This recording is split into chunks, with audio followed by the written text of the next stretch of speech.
AI is moving at the speed of light, and there are so many misconceptions when it comes to ranking in AI, being visible in AI, especially for law firms. Make sure to check this episode out. Welcome back to the Sterling Family Law Show, the podcast designed to help family attorneys build the firm of their dreams. I am your host, Tyler Dolph, and today I have our AI guru, Casey Shea, with me today, and we're going to talk about AI misconceptions. You know, there's so much chatter in the space today. All of our clients are asking us, what are we doing about AI? How's it affecting my results? You know, how do I make sure that I'm ranking on AI? And there's a lot of misconceptions out there. Casey, give us a little overview of the land of kind of what you're hearing and seeing on the client level. I mean, there are so many different things that I hear every single day when it comes with clients. One of the big things is, what are we doing? We're doing all this SEO stuff, but what are we doing with AI? And there's a lot of chatter out there where they're like, SEO is dead. It's all going to be AI. But what I don't think that people truly understand is like AI, it's like there's a lot of foundational pieces based off of SEO. And honestly, like the way that AI is ranking websites has a lot correlation with like how SEO used to be, but in a much smarter way. So it's like the foundations of both are there, but the approach is kind of changing. And so just to be clear for those listening, and maybe they have, a different agency relationship or whatever, there are two different strategies at play here, right? You want to rank on Google and you want to rank on AI. And just by doing one or the other, you're not going to get both. Oh, absolutely.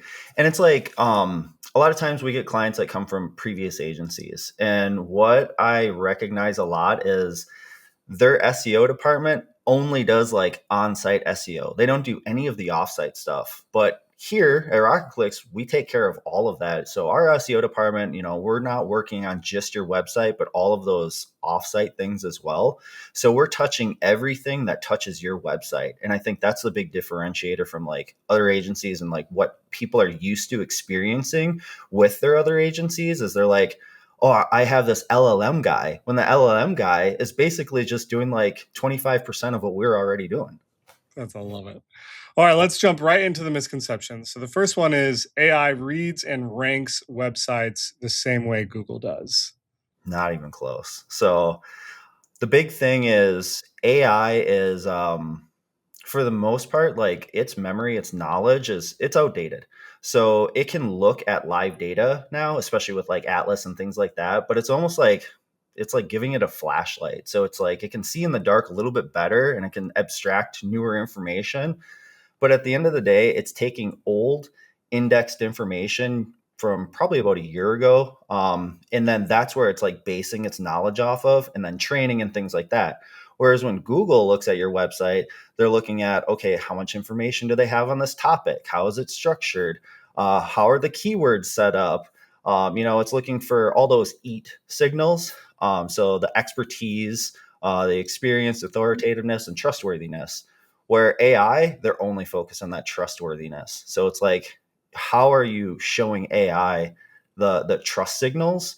But then there's also like a little bit of sprinkle in there, as far as like structured data and things like that Google also will evaluate with its ranking. But at the end of the day, it just comes down to Google is real-time crawling everything and ranking accordingly to like keywords. AI is looking for trust and understanding what your website is. So like consistency is a huge thing. Like all And the focus, information. right? Yeah. So it's like if it's not consistent on your website, say you got 500 blogs and that's super common. Like people are just pumping out blogs.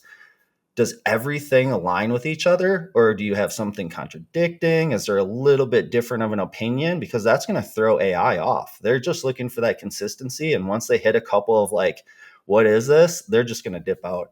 They're not even going to look at your site anymore. So we see this really play out with multi-practice firms, right? It's really hard for them to rank for specific terms in AI because you go to their website and you're like, wait, they're experts in family and personal injury and estate planning.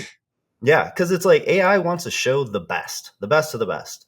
So how are you confirming that information? And if you're like, oh, we do family law and we do PI and we do construction, we do this, like we cover everything just because, we want to catch everything. that might work for something like Google's search engine, where it's like, okay, well, let's make sure that we have everything structured and just put a whole bunch of content in there. So, we're creating this like book of expertise on your website. Where AI, they're just like, I don't know what this person does. I don't know if they're the best in anything. I'm going to go find the best. And then it's going to go to its resources. Is it using personalized? I use ChatGPT every day, right? And I'm putting all kinds of random things in there and asking it all kinds of questions. Is it leveraging any of my prior chats when it's serving results like that?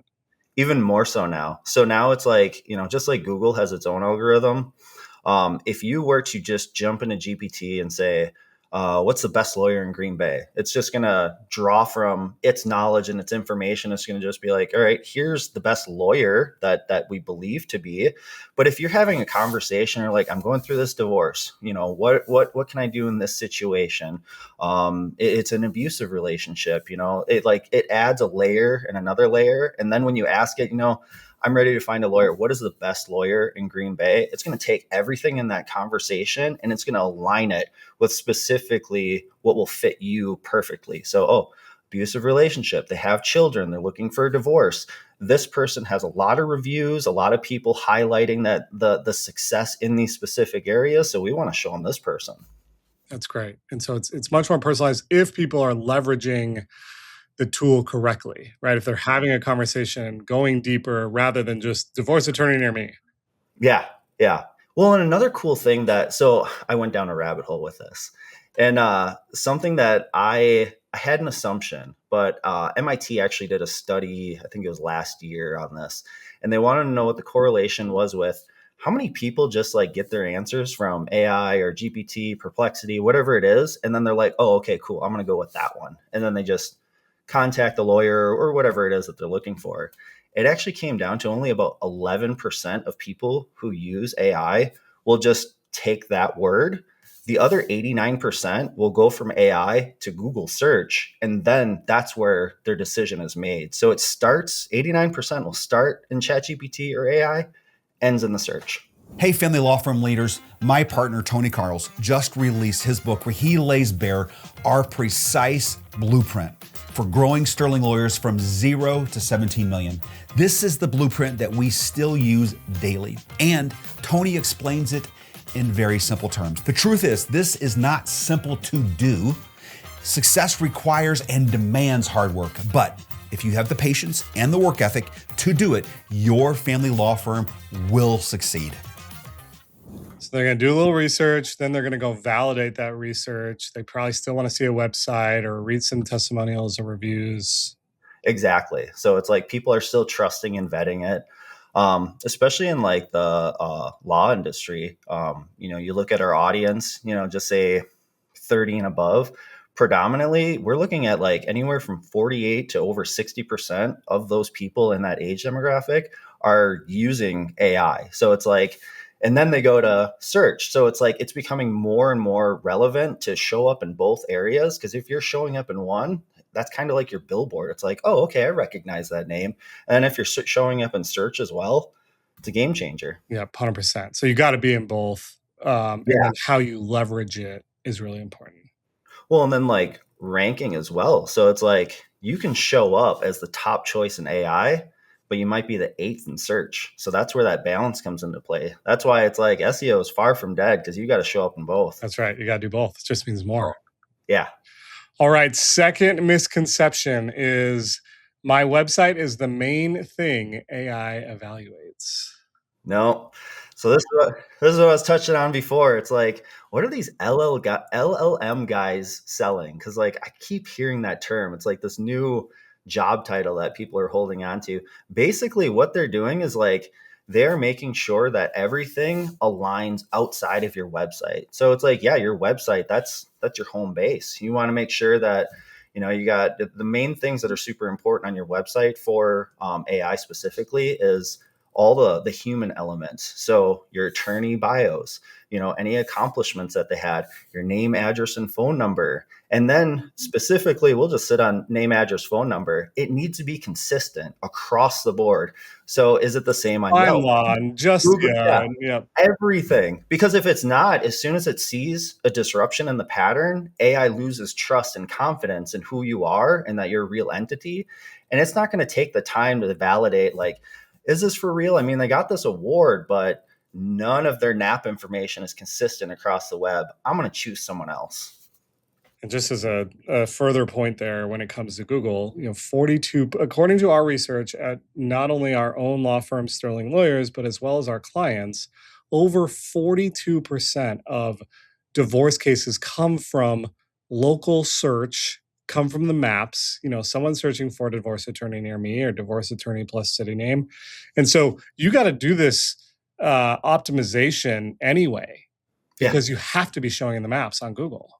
Yep. And that's like one of the fundamental things we do right away is like, okay, day one, client starting, how's their NAP information? And then we'll start digging into everything else. Cause it's like, what's the first thing that people are going to see? They're going to see you in the search results, and then they're going to start looking at the site. So it's like, we want everything buttoned up from the get-go. Yes. Love it. Okay. Final misconception we're going to review today is that you can't influence what AI shows.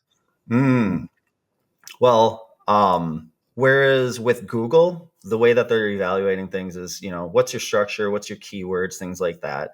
So it's like you can and you can't influence it. It's like a gray area when it comes to like AI. So the way you can influence it, there's one way, which is a newer black hat way that people are doing it, where they're poisoning AI. So what they're tending to do with that is they are feeding in the magic number is 250 documents online, where it's like on a highly authoritative site, something like that. They're buying these backlinks, and then it pollutes the thinking because there's all this documentation on it saying that it's this one thing. But that's something that they're going to be overcoming. As far as like when we're working on websites, people are always like, oh, well, I want to get this page to be ranking on AI specifically. And it's like, well, it's not as easy as just like polishing up like your keywords and your structure and everything like that. It's a combination of both on-site and off-site. So you have to make sure that the information on your site is easily readable. So it's going to benefit Google and it's going to benefit AI search. So easily readable, broken up. We don't want big chunky paragraphs where it's just like, I can't skim this. I'm going to leave. This is too hard to like digest.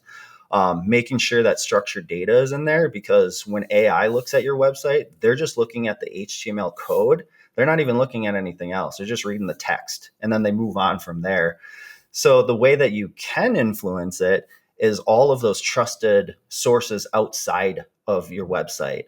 So in influencing it is just basically gaining more confidence and trust. That's all you're predominantly trying to do, is gain that trust. And a lot of those is actually out of the marketer's hands.